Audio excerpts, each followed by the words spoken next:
There was a lot happening in not only the NBA world, but the overall sports landscape over the weekend, so I won't blame you if you didn't hear the big news, but Bol Bol officially got traded from the Denver Nuggets to the Detroit Pistons, and after 2.5 seasons of riding the bench, we should finally be able to see what he can actually bring as a player when given the opportunity for consistent run.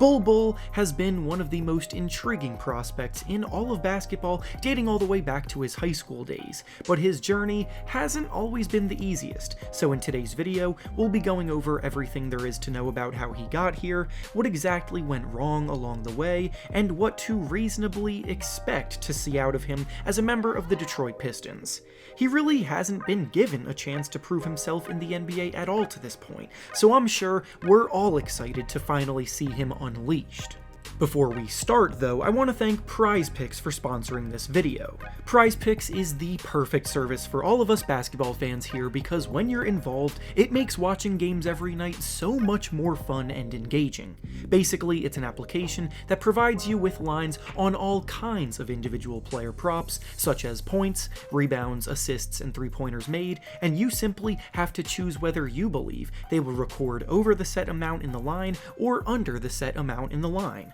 Make your selections, wager however much you want to, and if your picks hit, you can win some big money. For the picks I'm looking at making for today's games, I'm thinking of going with Joel Embiid to score over 30.5 points, Giannis Antetokounmpo to grab over 11.5 rebounds, and Terry Rozier to dish out over 3.5 assists. If this sounds at all intriguing to you, then go use the link in the description of this video to sign up today and use promo code REFERENCE to receive a 100% deposit match bonus up to $100. Once again, thank you to PrizePicks for sponsoring this video. Now let's get back into the topic at hand. Going back to his high school days, when Bol Bol was really starting to emerge in the basketball world, he was drawing comparisons to some of the all-time greats as a freshman already, as Bleacher Report was labeling him as the next Kevin Durant back then. His father was the late great Manute Bol, so his connections to the sport and the NBA were already going to spring up eventually, but when he shot up to a height of 7'3" and began to display a skill set we haven't really ever seen from someone at his size before, the interest in him only skyrocketed further. By the time his high school career came to an end, he was a McDonald's All-American, he had interest and offers from every top collegiate program in the country, and he was ranked as the 4th best prospect on all 3 of the major recruiting databases, which are ESPN, 24/7 Sports, and Rivals.com, in a class that included a ton of studs, such as Zion Williamson, RJ Barrett, and Darius Garland. Instead of committing to play for a traditional powerhouse though, Bol Bol committed to play for Oregon, and immediately as a freshman, he was putting up video game-esque numbers. In his first 9 games in college, he averaged about 21 points, 10 rebounds, and 3 blocks per game, while shooting 56% from the field and 52% from 3, demonstrating an elite ability to not only use his length defensively to protect the rim and block shots, but offensively, he was shooting the lights out while creating matchup nightmares for every team in his way. The problem, though, was that in that 9th game, he suffered a foot injury that held him out of the remainder of the season, and this is where his journey began to get a bit turbulent.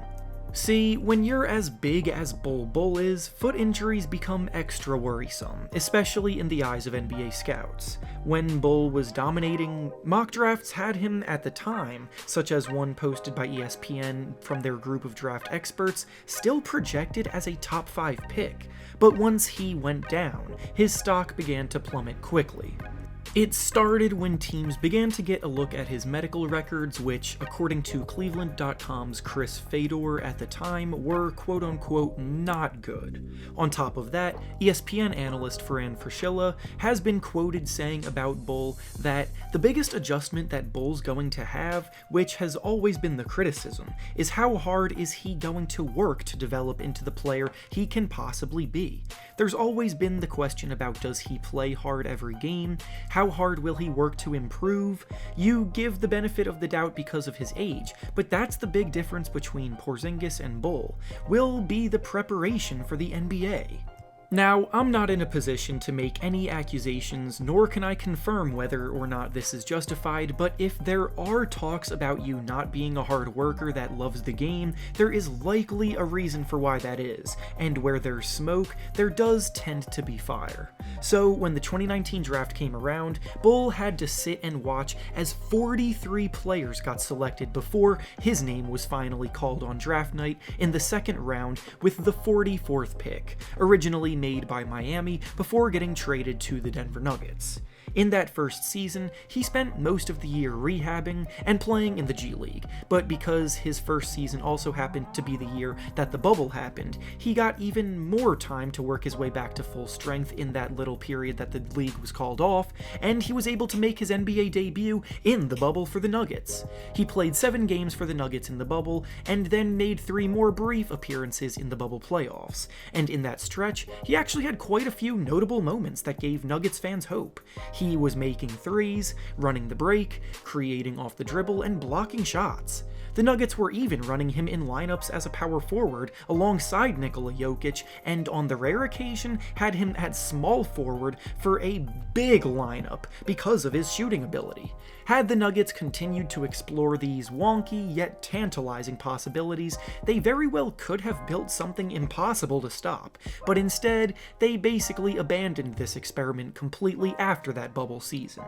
Since his rookie year, Bol has actually seen his opportunities diminish, playing only 32 games in his second season, but only playing 5 minutes per game in those games, basically only seeing the floor in garbage time of blowouts. This leads us to the current season, year number 3 for him, and surprise surprise, he once again has only been able to see the court during garbage time for the Nuggets. This is also when Bol's frustration has definitely begun to boil over, because there have been signs of him wanting out and hating his lack of opportunity coming for a while. It started when he liked a tweet on Twitter that said that the Nuggets should trade him because he's too talented to ride the bench. Then, more recently, the Nuggets have been struggling with players missing time because of COVID, so Bol Bol got to play a solid 20 minutes in their game against the Rockets, and in those minutes he played pretty well, scoring 11 points, but then the very next game he only played 6 minutes, the game after that he only played 3 minutes,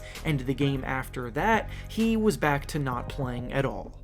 Of course, I'm also not going to sit here and pretend that Bol Bol is some sort of star in the making who has played everything right, nor am I saying that the Nuggets should be prioritizing him instead of the team, but the entire situation was doomed to fail from the start, so the fact that he's now a member of the Detroit Pistons is something that is absolutely best for all parties involved. The full details of the trade that sent him there are the Pistons giving up Rodney McGruder and a second-round pick for Bol Bol, which is pretty much the definition of low-risk, high-reward for Detroit.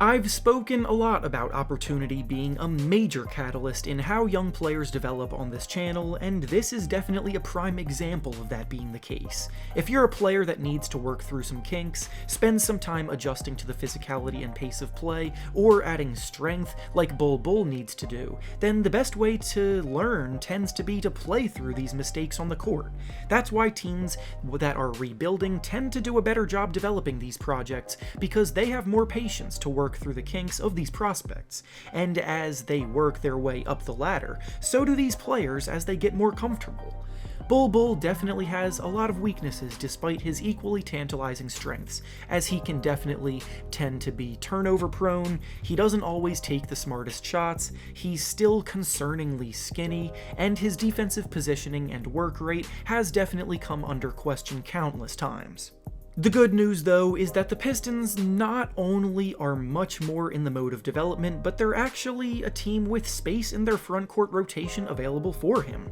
Isaiah Stewart is a young big man that the Pistons are very high on, and starting at center, but Bol could easily slot right in as his backup. Additionally, as we get closer to the trade deadline, it's going to become more and more likely that Jeremy Grant will be traded away for assets, and as we saw briefly, experimenting with Bol Bol at power forward when he's gone could also come into play. Basically, what I'm saying is that Bol Bol is finally going to be in a situation where he'll be able to play more freely without having to always look over his shoulder, worrying about getting benched after every mistake he makes. By no means am I promising this is going to be the emergence of a star or anything like that, but I think it's long overdue that we actually get to see what he can bring to an NBA team for an extended period of time. If I had to pick a spot for him to be traded to a few weeks ago, Detroit definitely would have been one of my first choices, so I'm personally very excited to see what comes next for him.